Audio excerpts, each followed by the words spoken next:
Magandang araw sa inyo mga idol. Ito ang check natin. Nakikita nyo, malinis ang washing machine sa labas. Pero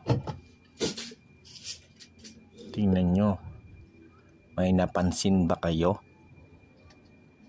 Malinis ang filter, laging nililinis. Yan oh. Pero sa loob, mapapansin nyo,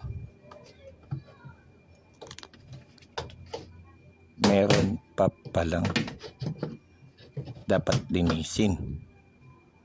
Ayan oh, ang dumi.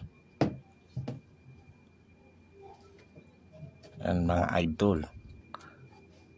Yan oh, yaki. Para ng kanal.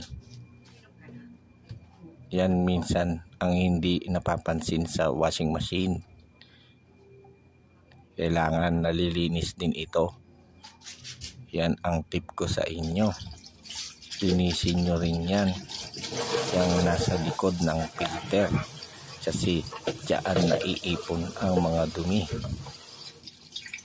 Kung meron pa rin hindi kaaya-ayang amoy ang inyong labahin, magpakonsulta na. Ipa-service nyo na. Baka buong drum na ang madumi. Ayan mga idol. Malinis na. Malinis na yan. Oh, diba? So, sa mga susunod na video mga idol, pa-like and share. Support ang mga idol para may mga video pa tayong i-upload katulad nito.